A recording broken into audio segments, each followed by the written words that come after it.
নমস্কার বন্ধুরা, তৃপ্তি রান্নাঘরে আপনাদের সবাইকে স্বাগত। আমার ভিডিওটি যে যেখান থেকে দেখছেন না কেন, আশা করি আপনারা সবাই খুব ভালো আছেন। আমি আজকে আরও একটি দারুণ রেসিপি নিয়ে হাজির হয়ে গেছি। মুরগির মাংস দিয়ে ছোলার ডালের রেসিপি।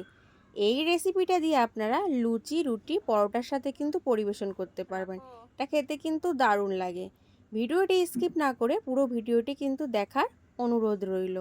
আর এই রেসিপিটা তৈরি করতে খুব কিন্তু একটা বেশি সময় লাগে না, অল্প সময়ের মধ্যে কিন্তু ঝটপট তৈরি করে নেওয়া যায়। চলুন তাহলে এবার তৈরি করে নেওয়া যাক মুরগির মাংস দিয়ে ছোলার ডালের রেসিপিটা। আমি এখানে একদম হাড় ছাড়া কিন্তু মাংস নিয়ে নিয়েছি। মাংসগুলোকে কিন্তু আমি ছোট ছোট টুকরো করে এনেছি। খুব কিন্তু বেশি বড় কিংবা খুব বেশি ছোট টুকরো করা যাবে না। আপনারা তো দেখেই বুঝতে পারছেন, এইভাবে কিন্তু টুকরোটা করে নিতে হবে। আমি এখানে নিয়ে নিয়েছি পেঁয়াজ কুচি, আদা, রসুন, কাঁচা লঙ্কা, টমেটো আর ধনেপাতা আর পেঁয়াজ কুচি বাদে সব কিছু আমি পেস্ট করে নেব। আমি এখানে মিক্সারের বাটির মধ্যে নিয়ে নিয়েছি। আপনারা চাইলে কিন্তু শিলনোড়াতেও বেটে নিতে পারেন। আমি এখানে নিয়ে নিয়েছি ছোলার ডাল। ডালটাকে প্রথমে ভালো করে জলটা পাল্টে পাল্টে কিন্তু পরিষ্কার করে কিন্তু ধুয়ে নিতে হবে। ডালটা আমার ধোয়া হয়ে গেছে। এবার ডালটা আমি প্রেসার কুকারের ভিতরে দিয়ে দিয়েছি। দিয়ে দেব লবণ আর দিয়ে দেব হলুদ গুঁড়ো আর 1 চামচ সাদা তেল। তারপরে ভালো করে মিশিয়ে নিয়ে এটাকে এবার প্রেসার কুকারের মুখটাকে আমি আটকে দেব। প্রেসার কুকারের মুখটা আটকে আমি গ্যাসটাকে অন করে দিয়েছি। তার উপরে এবার প্রেসার কুকারটাকে বসিয়ে দিলাম। এবার আমি হাই ফ্লেমে 4টে সিটি হওয়া পর্যন্ত কিন্তু অপেক্ষা করব। সিটি পড়ে গেছে। এবার আমি গ্যাসের ফ্লেমটাকে বন্ধ করে দিয়েছি। প্রেসার কুকারটাকে এবার ঠান্ডা করে নেব। গরম অবস্থায় কিন্তু আমি প্রেসার কুকারের ঢাকনাটা খুলব না। প্রেসার কুকারটা আমার পুরোপুরি ঠান্ডা হয়ে গেছে। এবার ঢাকনাটা আমি খুলে নেব। খুলে নিয়ে দেখে নেব ডালটা আমার কেমন সিদ্ধ হয়েছে। দেখুন, ডালটা আমার কিন্তু পুরোপুরি সিদ্ধ হয়ে গেছে, আবার ডালটা কিন্তু গোটাও আছে। ডালগুলোকে ঠিক এইভাবেই কিন্তু সিদ্ধ করে নিতে হবে। কড়াই বসিয়ে দিয়েছি, গ্যাসও অন করে দিয়েছি, দিয়ে দিলাম সাদা তেল। তেলটাকে কিন্তু প্রথমে খুব ভালো করে কিন্তু গরম করে নিতে হবে। গরম হয়ে গেলে একটা তেজপাতা, 2টো শুকনো লঙ্কা, 1/2 চামচ গোটা জিরে দিয়ে দিলাম। এবার ফোড়নটাকে বেশ হালকা সোনালি কালার করে ভেজে নেব।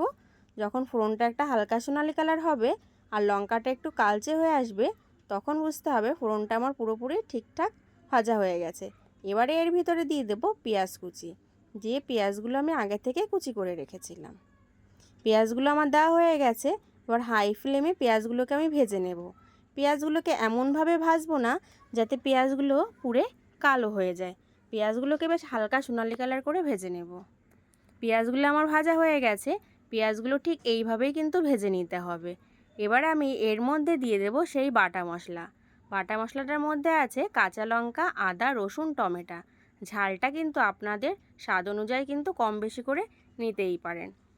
মশলাটা আমার দেওয়া হয়ে গেছে। এবারে দিয়ে দেব স্বাদ মতো লবণ। লবণটা কিন্তু যে যার স্বাদ অনুযায়ী কিন্তু ব্যবহার করবেন। লবণটাও আমার দেওয়া হয়ে গেছে। এবার দিয়ে দেবো এখানে আমি পরিমাণ মতন হলুদ গুঁড়ো। লবণ আর হলুদটা মশলার সঙ্গে খুব ভালো করে মিশিয়ে এবার মশলাটাকে ভালো করে কিন্তু কষিয়ে নেব, যাতে মশলাটা থেকে একদম কাঁচা গন্ধ না আসে।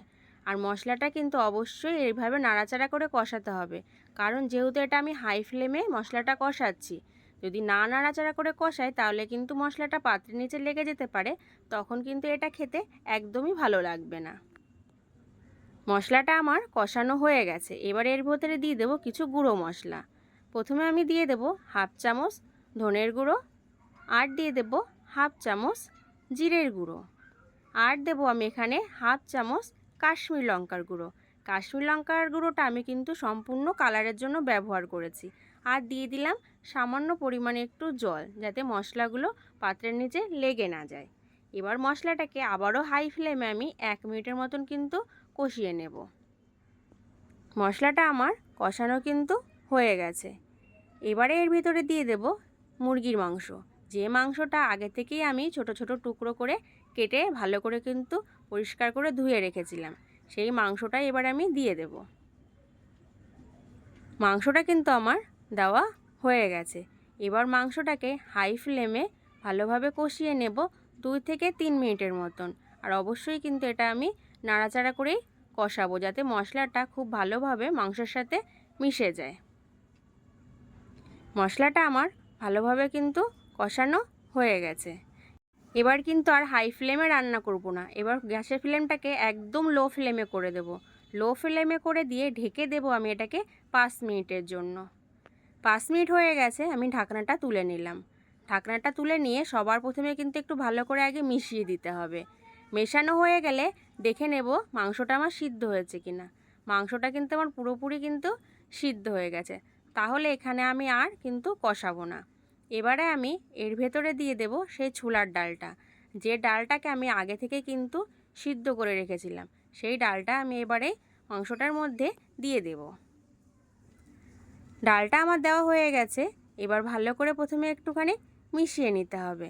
মেশানো হয়ে গেলে এবার এর ভিতরে দিয়ে দেব জল। এখানে কিন্তু খুব বেশি পরিমাণে জলের প্রয়োজন নেই, কারণ আমার ডালটাও সিদ্ধ করা আছে আর মাংসটাও কিন্তু পুরোপুরি সিদ্ধ হয়ে গেছে।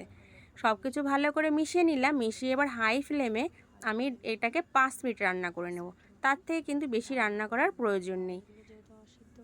আমার চ্যানেলটি যারা এখনও সাবস্ক্রাইব করেননি তাদের কাছে অনুরোধ রইল চ্যানেলটি সাবস্ক্রাইব করার জন্য। আর ভিডিওটি যদি ভালো লেগে থাকে অবশ্যই একটি লাইক ও শেয়ার করতে কিন্তু ভুলবেন না। 5 মিনিট হয়ে গেছে। এবার আমি এর ভেতরে দিয়ে দেব ছোটো চামচের 1 চামচ চিনি। অবশ্যই কিন্তু চিনিটা দিতে হবে। চিনিটা দিলে কিন্তু ছোলার ডাল খেতে কিন্তু খুব ভালো লাগে আর কালারটাও কিন্তু খুব সুন্দর হয়। চিনিটাকে আমি খুব ভালো করে মিশিয়ে নিয়েছি। দিয়ে দেব সানরাইজের গরম মশলার গুঁড়ো। আমি এখানে গুঁড়ো মশলা ব্যবহার করছি, আপনারা চাইলে কিন্তু গরম মশলাটা বেটেও নিতে পারেন। আর দিয়ে দিলাম কিছু ধনেপাতা কুচি। ধনেপাতাটাকেও কিন্তু আমি ভালো করে ধুয়ে কুচি করে রেখেছিলাম। এবারে ভালো করে একটু মিশিয়ে দেব। মেশানো হয়ে গেলে আর কিন্তু আমি রান্না করব না। এবার কিন্তু গ্যাসের ফ্লেমটাকে অফ করে দেব, কারণ যদি এটা রান্না করি তাহলে এটা আরও গাঢ় হয়ে যাবে। এমনিতে এটা যখন ঠান্ডা হবে আরও এর থেকে কিন্তু অনেকটাই গাঢ় হয়ে যাবে। ঠিক সেই কারণে আমি এখানে রান্না করলাম না, গ্যাসের ফ্লেমটা অফ করে দিয়েছি। দেখুন ডালটা আমার কত সুন্দর গোটা আছে, একদম কিন্তু ভেঙে যায়নি। ঠিক এইভাবেই কিন্তু এটা রান্না করতে হবে। আর এইভাবে গোটা গোটা থাকলে ডালটার সঙ্গে কিন্তু লুচি পরোটা খেতে কিন্তু দারুণ লাগে। তাহলে আমার মাংস দিয়ে ছোলার ডালের রেসিপিটা কিন্তু পুরোপুরি তৈরি হয়ে গেছে। আপনারাও ঝটপট এইভাবে একবার তৈরি করে লুচি, রুটি, পরোটার সাথে পরিবেশন করুন আর নিজে একবার খেয়ে দেখুন, আশা করি ভালো লাগবে। আজকের রেসিপি এই পর্যন্তই। ধন্যবাদ।